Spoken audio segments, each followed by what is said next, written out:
Bonjour, que la grâce de Dieu soit avec vous. Je bénis le Seigneur pour cette chaîne YouTube et je vous remercie. Je remercie tous ceux et celles qui m'encouragent à travers leurs messages et puis à travers leurs prières également.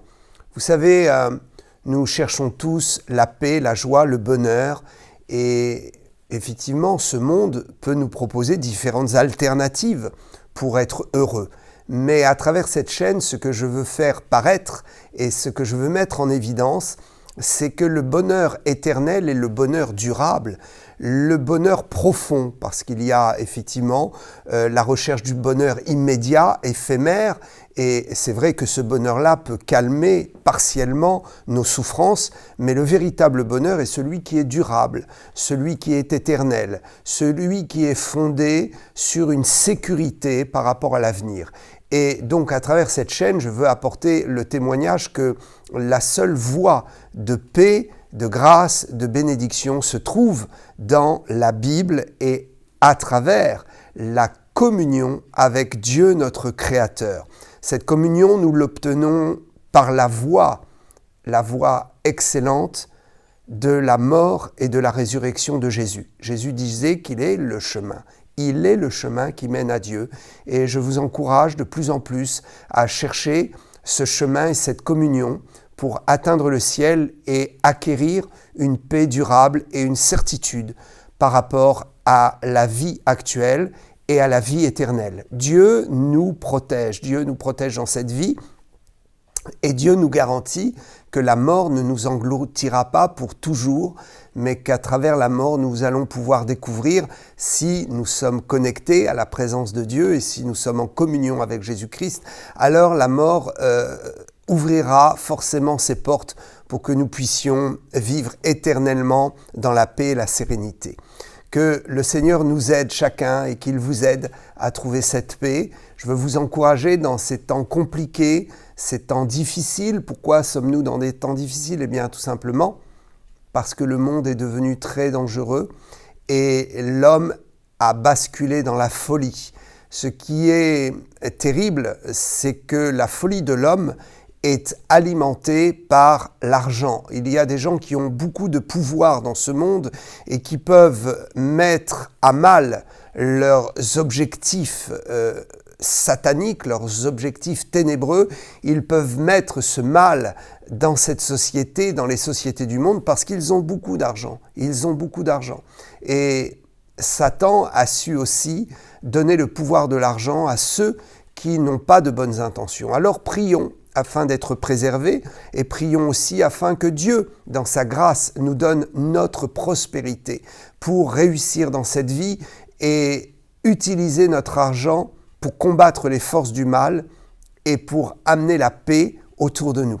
Que Dieu vous bénisse, que Dieu vous bénisse. Aujourd'hui, je voudrais partager un texte qui est bien connu, un texte qui parle de ceux qui ont apparemment servi Dieu et qui pourtant ne l'ont pas servi, ne l'ont pas honoré et ne sont pas connus du ciel et seront donc rejetés au dernier jour, au jour du grand jugement. Je vais prendre ce texte et puis apporter quelques explications parce que cela me semble important de nous positionner par rapport à la vérité, de ne pas nous tromper nous-mêmes et de pouvoir dire que nous servons Dieu selon les normes bibliques, selon les normes de respect de la personne, des sentiments et de la volonté de Dieu.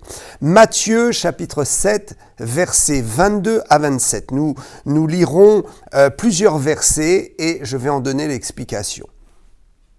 Plusieurs me diront en ce jour-là, « Seigneur, Seigneur, n'avons-nous pas prophétisé par ton nom ? N'avons-nous pas chassé des démons par ton nom ? Et n'avons-nous pas fait beaucoup de miracles par ton nom ? Alors, je leur dirai ouvertement, je ne vous ai jamais connu.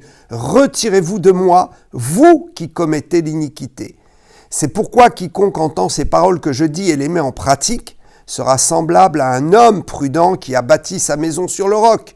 La pluie est tombée, les torrents sont venus, les vents ont soufflé et se sont jetés contre cette maison. Elle n'est point tombée parce qu'elle était fondée sur le roc. Mais quiconque entend ces paroles que je dis et ne les met pas en pratique sera semblable à un homme insensé qui a bâti sa maison sur le sable. La pluie est tombée, les torrents sont venus, les vents ont soufflé et ont battu cette maison. Elle est tombée et sa ruine a été grande. Voilà un texte qui est bien curieux, mais tellement plein de bon sens et de vérité.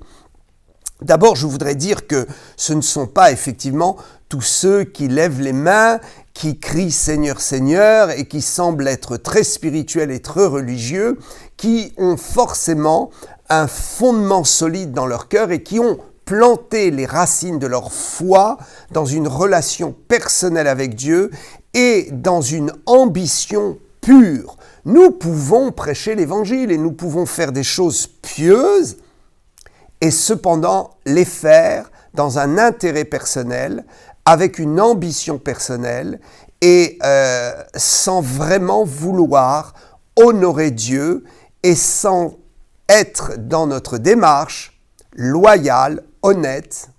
Je pense qu'il y a des gens qui parlent beaucoup à propos de la foi et qui semblent être des gens pieux, mais quand nous creusons un peu et que nous avons du contact avec leur vie et leur existence et que nous voyons derrière le voile de ce qui est apparent, nous constatons que leurs intentions ne sont pas bonnes et que finalement leurs paroles ne correspondent absolument pas à leurs gestes, à leurs faits, à leurs attitudes et à leurs intentions. Nous pouvons utiliser de belles paroles très nobles et cependant agir différemment, c'est ce qu'on appelle une attitude de parjure. Une attitude de parjure, c'est-à-dire je dis une chose, mais je fais son contraire. Je dis une chose publiquement, devant les projecteurs, mais dans l'ombre, je fais tout le contraire. Et ceci est très dramatique parce qu'effectivement, nous pouvons être trompés par ce type de discours ou de personne qui a une attitude devant et qui, derrière, dans l'ombre, reflètent leur caractère profond et leurs intentions profondes sans que vraiment personne ne le sache. Et ceci est vraiment dramatique, surtout pour ceux qui ont du pouvoir. Et nous voyons aujourd'hui, effectivement, force est de constater qu'il y a des gouvernements, et malheureusement, on peut effectivement largement soupçonner le gouvernement actuel français d'avoir un discours et une attitude devant la foule et puis finalement de tirer des ficelles derrière dans les coulisses du pouvoir, des ficelles qui en fait n'amènent pas la lumière mais qui tirent plutôt les ténèbres et la souffrance auprès de nos concitoyens. Alors, Jésus est très clair, il dit qu'on peut toujours avoir une double attitude et cacher son jeu. Tôt ou tard, ce jeu sera révélé, en tout cas dans la présence de Dieu, lorsque le jugement arrivera, le jugement final. Personne ne pourra dissimuler ses intentions et personne ne pourra jamais cacher quelle a été sa vie profonde et quelle a été la réalité de son existence et son état de cœur. C'est pour ça Jésus dit, prenez garde, ce ne sont pas tous ceux qui disent Seigneur, Seigneur qui iront au paradis. Il y a des gens qui professent la foi et qui pourtant renient tout ce qui en fait la force dans leur vie personnelle et dans leurs actes. Ceux-là n'iront pas au paradis. Il ne suffit pas de lever les mains vers le ciel pour aller au ciel.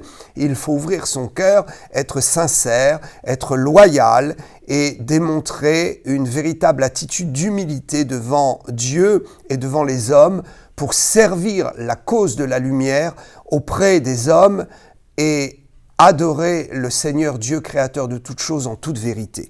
Alors, ce texte est surprenant parce qu'il dit dans le verset 22, ce ne sont pas tous ceux qui disent Seigneur, Seigneur, et subitement au verset 24, il dit c'est pourquoi quiconque entend ces paroles. Alors, nous comprenons qu'effectivement, nous pouvons bâtir avec des matériaux qui ont la couleur de la foi, la couleur de la spiritualité. Nous pouvons bâtir des matériaux avec ce qui a la couleur de la fraternité, de l'amour de son prochain et d'intentions louables. Nous pouvons construire avec ces matériaux, cependant, construire sur du sable, sur quelque chose qui n'est pas un fondement solide. Et le jour où les épreuves arrivent, évidemment, ces matériaux volent en éclats parce qu'il n'y a pas de fondement. Ce texte est en train de dire, d'abord, le premier point que ce texte dit, c'est que si vous voulez vraiment bâtir un avenir solide et si vous ne voulez pas être déçu et être désappointé le jour où les tempêtes arrivent, le jour où même le Seigneur se présente, si vous ne voulez pas voir le fruit de votre travail partir en éclats, il faut bâtir sur le roc. Et le roc n'est autre que Jésus-Christ lui-même. Le roc de la parole, c'est Jésus. Le roc, c'est ce qui est le fondement du germe de Dieu, le germe que le Seigneur a envoyé sur cette terre, qui est Jésus, qui a été planté dans ce monde, qui est mort et ressuscité. Alors, ce roc qui est la parole de Dieu, ce roc qui est Jésus-Christ lui-même, on peut le citer d'ailleurs dans le psaume 28, verset 8 et dans Ésaïe 26, 4, où il est question du rocher des siècles et du rocher des délivrances. Le rocher, c'est réellement la parole de Christ, c'est réellement Christ lui-même. Ce texte nous invite d'abord, dans un premier temps, à construire notre avenir sur le roc de la parole de Christ, sur le roc de l'Évangile, sur le roc de la vérité et de tout ce qui est louable, honorable, juste et bon. Si vous voulez que votre avenir ne vole pas en éclats et si vous voulez que ce que vous construisez aujourd'hui puisse demeurer demain, il faut absolument construire sur des valeurs nobles, des valeurs qui sont celles de l'Évangile. Car je rappelle que toute noblesse est inscrite dans notre conscience. Et cette noblesse qui est inscrite dans notre conscience est tirée de l'essence même de la personne de Christ, qui était avant la fondation du monde. La personne de Christ, Jésus lui-même, qui était là et qui a été celui qui nous a construit, nous a donné la vie et nous a donné l'existence. Adam a été construit par le souffle de la parole. Adam et Ève ont vu le jour parce que Dieu a envoyé sa parole et c'est par la parole qui est Christ que nous sommes venus à l'existence.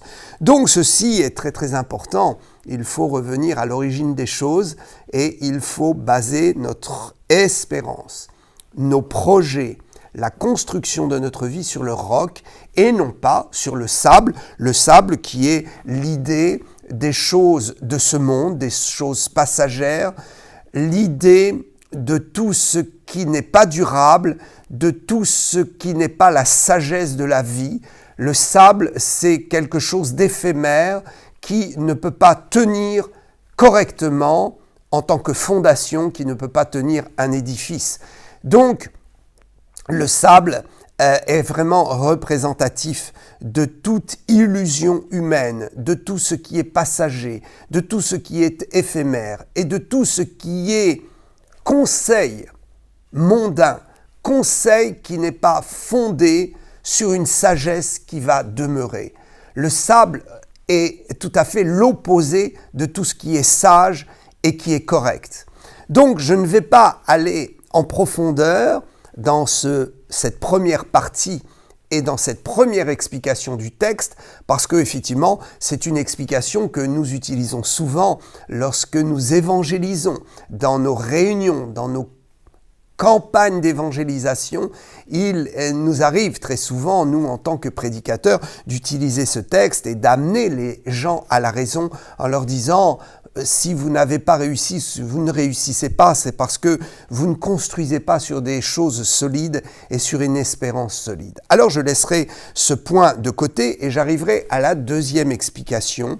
Cette deuxième explication qui met tout à fait en relation le début du texte, ce ne sont pas ceux qui disent Seigneur, Seigneur, avec la suite du verset 24 et 25 et 26 qui montre que il faut bâtir sur le roc et sur la puissance du Saint-Esprit lorsque nous sommes croyants. Il y a donc cette première partie d'explication qui s'adresse à des gens qui ne croient pas, qui ne fondent pas leur vie sur l'espérance de l'Évangile, et cette deuxième partie qui s'adresse à ceux qui disent Seigneur, Seigneur, et qui en fait renient toute la force de la foi, cette deuxième partie que je viens expliquer maintenant, et qui est réellement, je pense, le fondement et le but de ce texte. Je rappelle que Jésus disait souvent « En vérité, je vous le dis ».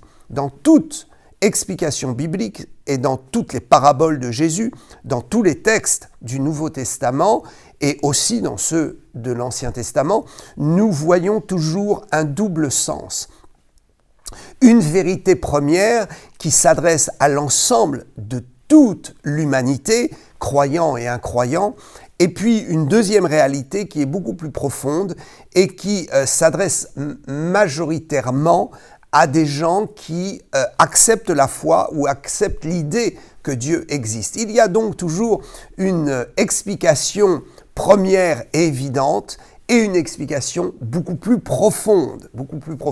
Et c'est dans cette explication beaucoup plus profonde que je voudrais entrer maintenant, et je voudrais aussi inviter tous les croyants, lorsqu'ils lisent la Bible, à aller chercher la profondeur de l'explication biblique et de ne pas rester sur une explication superficielle, une explication première qui, selon ce que l'apôtre Paul dit, qui est une explication, une nourriture qui est du lait spirituel. Il faut aller manger la nourriture solide, et la nourriture solide se trouve en profondeur. Donc la deuxième explication nous permet de comprendre qu'il y a des gens qui disent avoir la foi, qui disent Seigneur, Seigneur, qui pensent qu'ils sont des chrétiens, mais en fait ils ne sont pas des enfants de Dieu.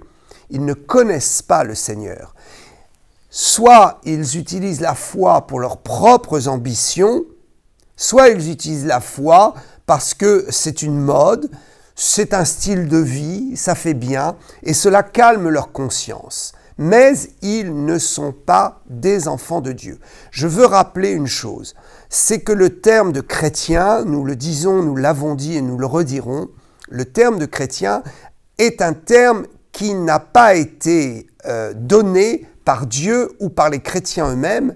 C'est un terme qui a été inventé par les non-croyants, voyant les chrétiens agir, se réunir entre eux, etc., et n'étant pas un groupe qui était déjà désigné par un nom ou par un regroupement social quelconque. Ce sont donc des gens qui avaient suivi l'enseignement de Christ, et dans l'Église primitive, donc les non-croyants voyaient ces gens se réunir, ces gens qui, pour la plupart, étaient juifs et avaient découvert leur Messie, d'autres étaient des gens des nations qui découvraient le salut, et donc ils se regroupaient, on ne savait pas comment les nommer. Donc tout ce groupe qui n'était pas nommé a été nommé pour la première fois à Antioche. Et ce sont les païens, les inconvertis, qui ont dit, voilà, ces gens-là suivent l'instruction de Christ, donc on va les appeler des chrétiens. D'ailleurs, je voudrais donner la référence qui se trouve dans le livre des Actes, voilà, au chapitre 11, au verset 28, c'est à Antioche, donc pour la première fois, ceux qui suivaient l'enseignement de Christ ont été appelés chrétiens, et donc on a désigné le groupe de tous les adhérents à la foi christique, on les a désignés comme chrétiens. Mais un chrétien n'est pas forcément quelqu'un qui est un enfant de Dieu, parce que le véritable terme qui désigne ceux qui sont convertis, le terme qui est donné par Dieu, c'est le terme enfant de Dieu.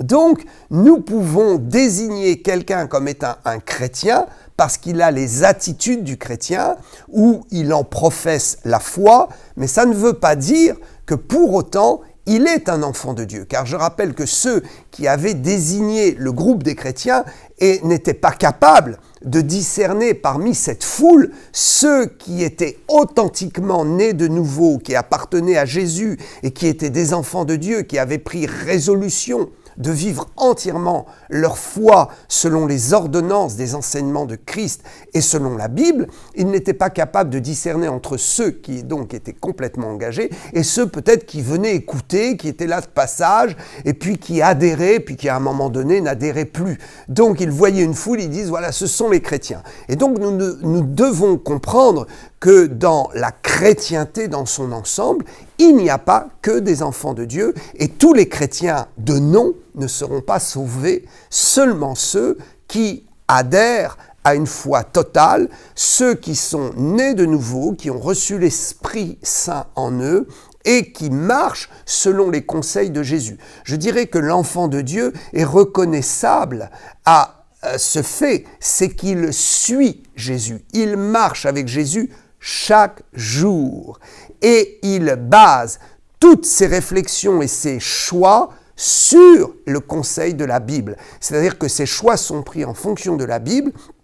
Et puis, il vit en nouveauté de vie, c'est-à-dire qu'il ne vit plus comme un non-croyant, il ne vit plus comme il vivait avant de rencontrer le Seigneur et de se convertir. Sa vie a changé et sa vie est conforme à la parole de Dieu. Et effectivement, il croit totalement que le sang de Jésus a pardonné ses péchés, il a accepté tout le message de Jésus et il s'est reconnu pécheur en tant qu'homme ou en tant que femme, ils se sont reconnus pécheurs. C'est cela d'abord la base des enfants de Dieu. Alors, je laisse ça de côté et je voudrais donc en venir maintenant au fait que Jésus est en train d'appuyer sur la vérité, d'appuyer sur le fait que ce ne sont pas tous ceux qui ont l'attitude de chrétiens qui sont des chrétiens. Parce qu'il y a des chrétiens qui sont très religieux et qui ne connaissent rien à la vie de l'Esprit, qui ne connaissent rien au Saint-Esprit. Et donc, nous voulons prendre cet exemple du fondement sur le roc et cette idée que ceux qui ne sont pas fondés sur le roc verront leur édifice, leur maison, leur spiritualité complètement mise par terre, et le vent va tout emporter. Nous voulons voir que ces éléments, justement, qui vont tester la vérité de l'édifice, les éléments qui testent si nous sommes vraiment des enfants de Dieu, nés de nouveau, si nous sommes des chrétiens au plein sens du terme, eh bien, ce sont les éléments qui sont donc ici cités, la pluie, les fleuves d'eau et le vent violent.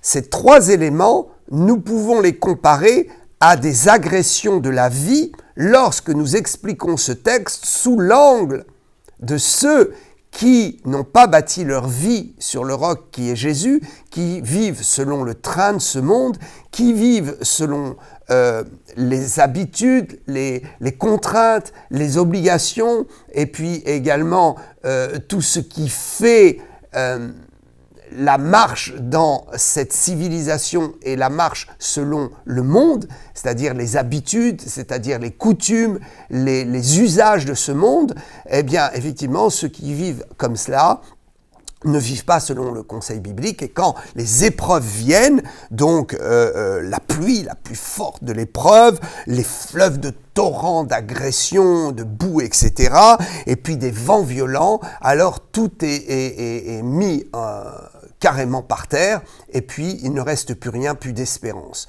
Donc, ça c'est la première explication. Mais la deuxième explication qui est beaucoup plus profonde et qui met justement en relation le fait que certains disent Seigneur, Seigneur et pensent avoir la foi, ils n'ont pas la foi et ils ne connaissent pas le Seigneur, c'est précisément dans cette explication que nous voyons que la pluie n'est plus la pluie des agressions du monde. Les fleuves d'eau vive n'ont plus rien à voir avec les fleuves d'eau, de boue, de torrents destructeurs, des épreuves de ce monde et le vent non plus. On voit que ces trois éléments sont directement connectés à la puissance du Saint-Esprit. À la puissance du Saint-Esprit. Il y a des gens qui disent Seigneur, Seigneur, mais qui sont de vrais religieux et qui ne connaissent pas le Seigneur. Et lorsque la puissance du Saint-Esprit vient, leur vie spirituelle est complètement renversée et disparaît. Il ne reste plus rien parce qu'ils n'ont pas fondé leur déclaration et leur vie spirituelle réellement sur la vérité qu'est le roc. Alors la pluie, nous voyons Jacques qui parle de la pluie de l'avant et de la dernière saison. D'ailleurs, je vous recommande ma vidéo qui est très explicite à propos de cela, justement, de la pluie, de la saison et de cette espérance et de cette explication, comme quoi dans la Bible, la pluie est aussi quelque chose de bon et représente la rosée du ciel, la fraîcheur du ciel et représente tout ce qui va abreuver le sol par la puissance de Dieu, cette eau vive qui descend du ciel et qui régénère et qui donne la vie. Alors la pluie, c'est quelque chose de très positif, mais ça peut être aussi quelque chose de très destructeur lorsque quelqu'un n'a pas fondé vraiment sa foi dans le Seigneur et reçoit la pluie du ciel, la puissance du Saint-Esprit, cette pluie qui n'est pas connu de la part de la personne qui a fait son édifice spirituel ou qui proclame des paroles spirituelles. Cette pluie vient faire le tri et vient comme un jugement pour dire mon ami, tu ne connais pas le Seigneur, tu ne connais pas la puissance de Dieu et cette puissance va renverser tout ce que tu es en train de dire. Il est temps de reconsidérer ta vie spirituelle et de ne plus être un religieux. La puissance du Saint-Esprit vient renverser les paroles des religieux qui professent la foi mais qui n'ont aucun fondement et qui ne connaissent pas vraiment le Seigneur. Donc, la pluie est quelque chose qui représente vraiment la grâce de la puissance du Saint-Esprit et la vérité des paroles de Dieu qui descendent du ciel et qui remettent en question ceux qui professent un évangile qui n'est pas le véritable évangile de la Bible. Le second élément, ce sont les fleuves d'eau vive. Je lirai Jean 7, 38 à ce sujet. Celui qui croit en moi, des fleuves d'eau vive couleront de son sein, comme dit l'Écriture. C'est-à-dire que ce texte fait référence entre autres à Ézéchiel 47, où le prophète voit l'eau qui sort du temple, voit cette eau qui va comme un torrent, et il commence à entrer, il a de l'eau jusqu'aux chevilles, et puis il a ensuite de l'eau jusqu'aux genoux, et puis il entre, il est invité à rentrer, il a de l'eau jusqu'aux reins, et puis après, le prophète se rend compte que finalement, pour traverser ce fleuve, ou aller dans ce fleuve, et en profiter pleinement, eh bien, il faut entrer complètement dedans, et nager dans ce fleuve parce que ce fleuve est très profond et très puissant. Alors, ici, nous avons effectivement donc la signification dans ce que nous avons lu dans Matthieu 7, nous avons la signification des torrents qui viennent. Alors, ce ne sont pas simplement des torrents d'épreuves, c'est aussi les torrents qui viennent de la part du Saint-Esprit, les torrents qui sortent du trône de Dieu, les torrents de puissance et de vie qui sont réels et qui vont faire le tri entre le faux et le vrai, qui vont révéler la vérité. Et donc il va falloir rentrer dans ce fleuve. Et celui qui n'a pas le fondement sur le roc entrera dans ce fleuve et sera complètement perturbés. Les religieux sont perturbés lorsque la pluie descend dans une réunion, lorsque la pluie descend sur eux. Les religieux sont bouleversés lorsque le fleuve de la puissance de Dieu découle du ciel et vient les atteindre. Et ils se rendent compte qu'ils ne savent pas nager dans ce fleuve et qu'ils peuvent peut-être rentrer partiellement, mais s'ils veulent y rentrer en totalité, il faudra qu'ils apprennent la nature de ce fleuve et qu'ils apprennent à évoluer dans ce fleuve. Et puis nous avons le troisième élément qui est là aussi très très puissant, ce sont les vents violents. Les vents violents, Actes 2, chapitres 1 et 2. Le jour de la Pentecôte, ils étaient tous ensemble dans le même lieu. Tout à coup, il vint du ciel un bruit comme celui d'un vent impétueux. Et il remplit toute la maison où ils étaient assis. Waouh, waouh, waouh. Je lirai également Jean chapitre 3 et verset 8 pour finir. Le vent souffle où il veut et tu en entends le bruit, mais tu ne sais d'où il vient ni où il va. Il en est ainsi de tout homme qui est né de l'esprit. Voilà ce troisième élément, les vents violents. Alors, lorsqu'on se positionne sur une explication de ce texte en disant « Mon ami, il faut bâtir ta vie sur le roc qu'est Jésus parce que les vents violents, les tempêtes vont venir, les épreuves de la vie vont venir et si tu n'as pas un bon fondement, alors tout va partir en éclats. » Et la deuxième explication qui est plus profonde et qui est de toute évidence l'idée que Jésus a voulu nous laisser à travers ce texte, cette deuxième explication, c'est que certains sont des religieux, mais quand ils sont confrontés à la puissance de la Pentecôte, du vent de l'Esprit, on dit que les vrais chrétiens sont des chrétiens pentecôtiste, non pas parce que être pentecôtiste serait une religion, mais être pentecôtiste veut dire tout simplement qu'on est un chrétien qui accepte l'expérience de la Pentecôte et qui vit l'expérience de la Pentecôte. Donc, tout chrétien, qu'il soit catholique ou protestant, tout chrétien doit être un chrétien de la Pentecôte et être un chrétien pentecôtiste. Donc, lorsque le vent puissant du Saint-Esprit vient, il renverse tout, il bouleverse tout, il met tout en dessus-dessous dans la maison. Imaginez, il fait beau, c'est l'été, les fenêtres sont ouvertes, grandes ouvertes, et un vent violent arrive et rentre dans la maison, et tous les objets volent en éclats. Tout ce qui n'est pas bien stable et assez lourd va être balayé par le vent, et il va falloir remettre les choses en place. Eh bien, c'est ce qui se passe lorsque le vent de l'Esprit souffle dans la vie de quelqu'un qui croit être chrétien et qui ne l'est pas. C'est ce qui se passe dans la vie de tout religieux qui croit même être dans l'esprit de la Pentecôte et qui en fait dit Seigneur, Seigneur, mais n'a pas de vrai fondement dans sa vie et n'est pas vraiment connu du Saint-Esprit et de la personne de Christ. Au moment où les manifestations du Saint-Esprit viennent, alors les religieux disent c'est diabolique, nous refusons ça, restons sages, fermons les portes et les fenêtres afin que le vent n'entre pas, parce que nous ne voulons pas que soit dérangé notre système et le système de l'intérieur de notre maison. Il y a comme ça des organisations chrétiennes qui ont bien verrouillé les portes et les fenêtres et qui ne permettent pas au vent du Saint-Esprit de venir les remettre en question et de rentrer dans leur organisation. Dans ces temps de la fin, avant que Jésus revienne, je peux vous assurer que le vent de l'Esprit va ouvrir et va forcer l'ouverture des portes et des fenêtres des organisations qui croient être en sécurité. Le vent du Saint-Esprit peut même éclater les fenêtres bien verrouillées d'une organisation qui croit qu'il ne faut pas remettre les choses en cause et qu'il faut rester dans son système et que toutes les manifestations du Saint-Esprit sont des manifestations diaboliques qui ne viennent pas de Dieu. Ils n'ont pas fondé vraiment leur vie spirituelle sur une relation personnelle avec le Saint-Esprit. Je crois que dans ces temps de la fin, Dieu va faire exploser les choses, ouvrir les portes et les fenêtres, va rentrer dans des organisations. Le Saint-Esprit va tout bouleverser, va tout renverser et il y aura deux possibilités. Soit les gens diront « Ok, on accepte »,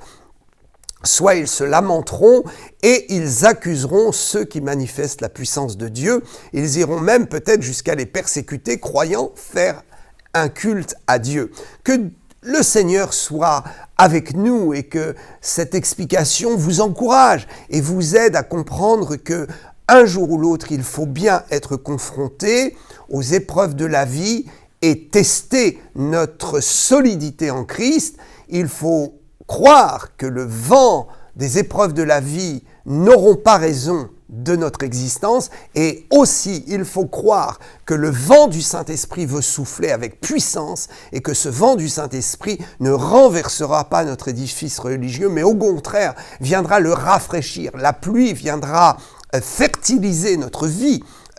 Les torrents d'eau vive viendront régénérer la puissance de notre évangile et puis les vents violents du Saint-Esprit viendront pour attester de la puissance de Dieu comme ce fut le cas au jour de la Pentecôte. Que le Seigneur nous bénisse et que Dieu nous protège, qu'il nous amène dans la repentance, qu'il nous amène à reconsidérer notre vie et que nous ne soyons jamais de ces gens qui disent « Seigneur, Seigneur » et qui finalement se verront rejetés du royaume de Dieu et périront dans les tourments parce qu'ils auront utilisé les paroles du Seigneur et la Bible comme un moyen pour construire leurs propres existences et pour dissimuler la déloyauté de leur cœur et dissimuler les ténèbres de leur cœur.